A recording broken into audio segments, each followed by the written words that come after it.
0458. It's Transgender Day of Visibility today. A good time to look at schools supporting young people.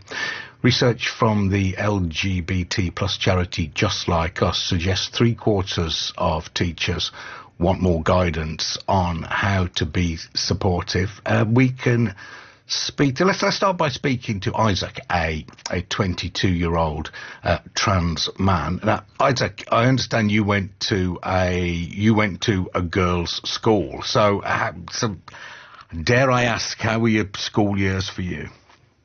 Yeah, hi. Thank you for having me, and you'll have to excuse me. I've lost my voice with hilarious timing, so if I go in and out, that's why. But you might be surprised to know I did actually enjoy a lot of my experience at a girls' school, and perhaps it was because I was always the most masculine one there. I didn't really have many teenage boys to have to compare myself to or feel like I was missing out on a lot. But of course, especially around from the ages of 14, 15, when I start going out into my wider community of a lot more.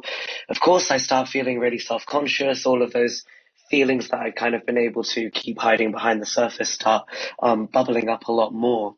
But I was very, very lucky that particularly the teachers at my school I didn't tell all of them, only the ones I was going to be taught by extensively, especially for A-level. I only told them that I was how old were you then? And how did you... So you were as far as everyone's concerned, you were a girl, but you felt like a boy inside. With whom did you share that with first? Amongst your female classmates, or the teacher, or what? Yeah, some school friends, and we're still friends to this day. That went amazing, and I knew it would.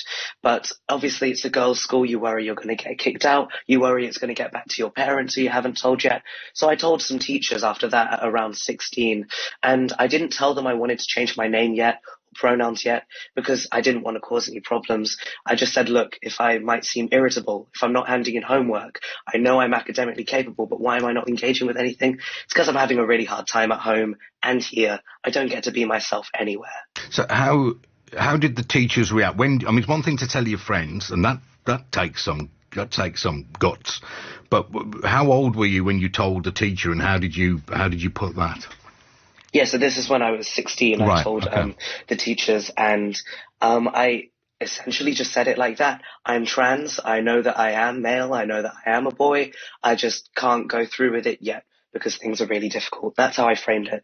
And especially the teachers who asked, oh, well, if you don't want to change your name right now, would you want to use a shortened version of your current name? And even the teachers who were, willing to use the more neutral everyone instead of, in girls' schools, you hear a lot of, okay, ladies, okay, girls, not just for my benefit, but you never know who you're teaching and who doesn't feel comfortable saying something about it, whether they're comfortable or not. Those were the teachers that really made a difference. So this was 6 years ago, roughly when you were 16, having that conversation.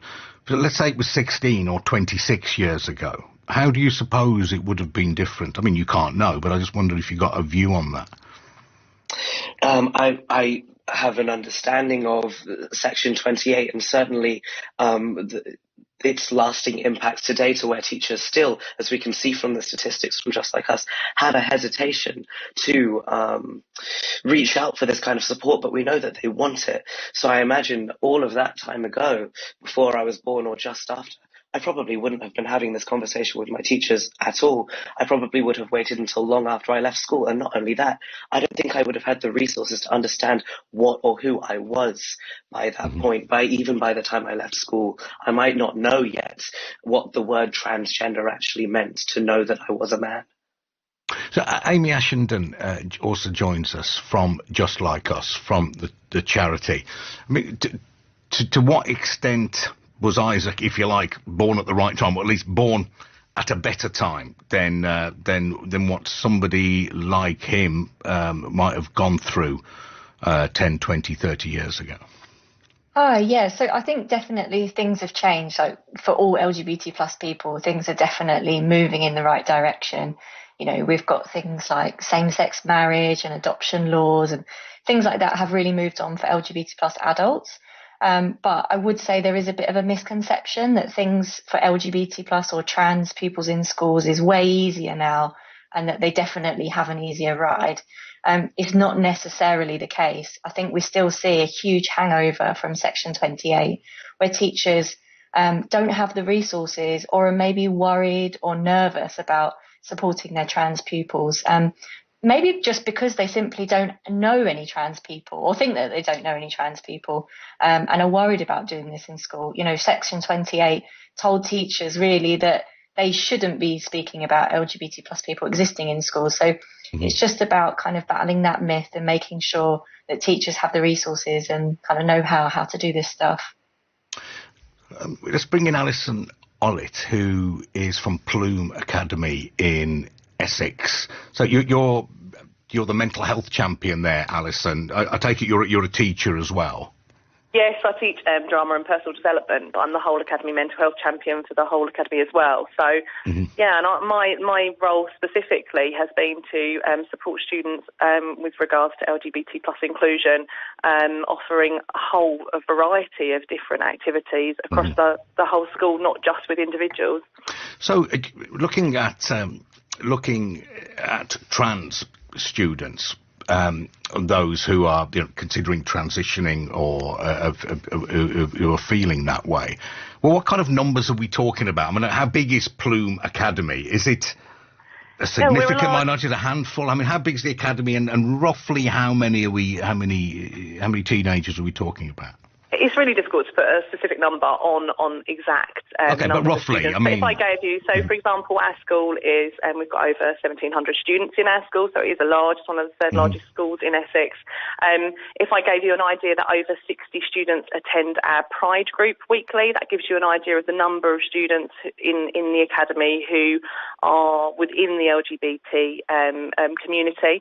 Okay, but that's not necessarily trans. Sorry to interrupt. So in terms of somebody considering transitioning, I assume that group concerns homosexual and people are homosexual, lesbian, and so on. But in terms of trans issues, so it's a subset of that 60. Yeah. Yes, it is. I'm supporting at least one student in every year group currently from 7 to 13.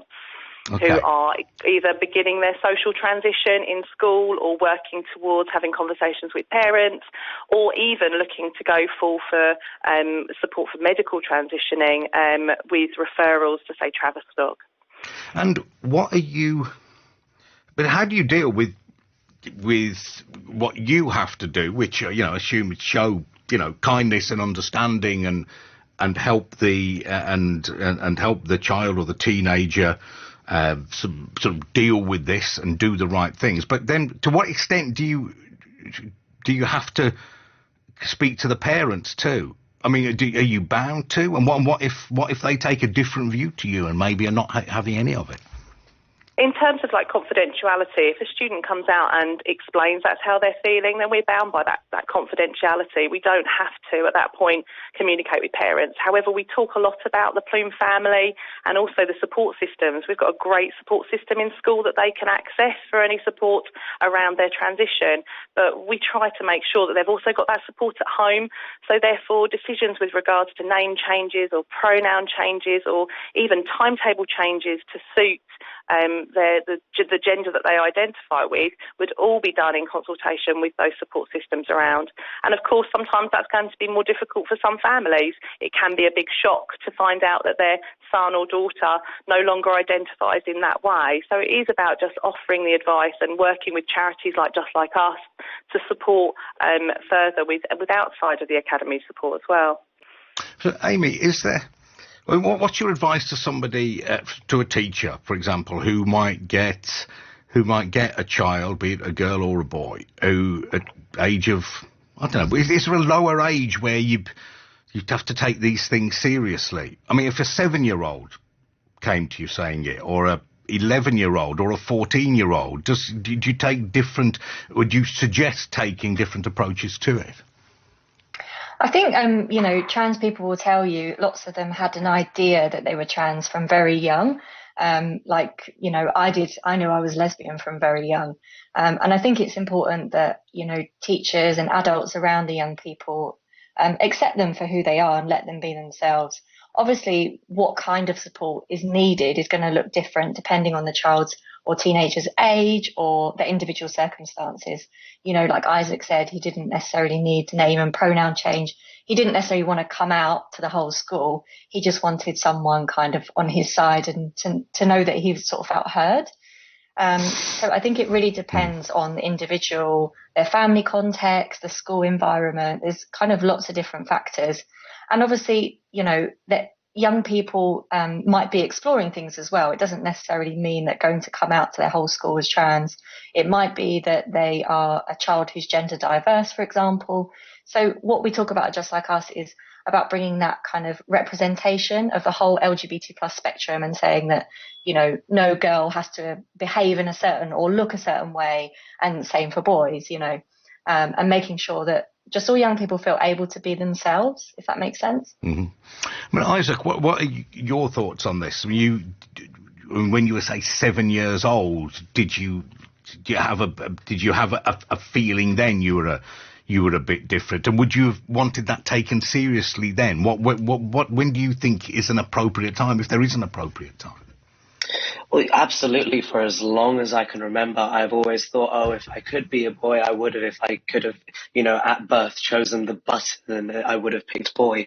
But again, like I said, if you don't have the vocabulary to describe a feeling, you can never really do it. So I didn't know what trans was. Maybe even if I had known, let's say as young as 7, maybe I would have said I was trans. But I think Amy is right to the point where that kind of support looks different depending on your age. And what we're mainly talking about here is emotional support, supporting a child's emotional well-being and growth. I think if I had, ran to my parents at age 7 and said, I am a boy, I'm trans, I want to transition, yes, of course, I would have just at the very least hoped that they would have allowed me to express myself in my clothing and the way that I wanted to act and who I wanted to be, without fear of being judged or made fun of or told that I'm wrong just for being who I am. Because, of course, maybe it might change down the line and maybe it won't, but as long as we're making sure that we're safe, that's the most important thing. And Alison, do the practical issues that rage in all the discussion and arguments people have over trans issues, like, I don't know, gender neutral toilets, is that something you have to think about? What about school sport, for example? Is that an issue? Yeah, these can be issues, and we're sort of guided by the students individually on that sort of one-to-one basis as to what they feel comfortable with. It's about ensuring that you've got accessible spaces so that if students aren't comfortable with changing in a particular space, and there is somewhere that they can change, say for PE and games. And it's just working with them and working out what the best support is that you can do and making those kind of reasonable adjustments that you can do in a sort of mainstream school. I mean, it's interesting. A point worth making is that, the numbers are actually sort of vanishingly small. I mean, significant, don't get me wrong, but, these stories, it must be apocryphal when you hear, well, a quarter of all the students are uncertain about their gender. When you say you've got this huge school, 1,700 students, and you are helping about one per year, at least one a year with who are thinking about transitioning and those kind of issues. But I mean, it's talked about, by those who take an ungenerous view, put it like that about this, that it's absolutely rife and everyone's doing it. It's not quite like that, is it? Not quite like that, but there is an awful lot of students that are questioning their gender identity or their sexual orientation, and they're so much more willing to have conversations about it now. Our Pride group meets weekly, and there'll be lots of students that say, I'm questioning, I don't really know, I don't have a label yet, but that's something that I can explore. And I think it's about giving students the safe space to be able to have those conversations with a trusted adult or their peers who are going through something similar, because in that way it raises that representation, that visibility, because otherwise they are just going to go elsewhere and find that information and perhaps aren't going to feel as safe and get the right information and support that they need. Okay, so briefly, Amy, what kind of support, give us a couple of important things that teachers need access to? Definitely. So we've got lots of free resources that teachers can use. So there's things like posters with trans or LGBT plus icons on them. We've got assemblies prepared. We've got lesson plans on things like, we've got a geography lesson, for example, learning about why it is that LGBT plus communities tend to live in places like Brighton. So it's about integrating LGBT plus and trans people into the curriculum. Yeah. And the most important thing is that there's a positive message going out in school that it's okay to be LGBT plus, and we can definitely help you with that at Just Like Us. Thanks for that. And Isaac, very briefly, what are you up to now? You're 22. What are you doing with yourself? Oh, I'm finishing up a French degree and I'm doing my Masters in Music Production in September. Fantastic. Wish you all success. Isaac there. Also, we heard from Alison Olaft from the Plume Academy in Essex and Amy Ashington from Just Like Us. The Voice of the UK.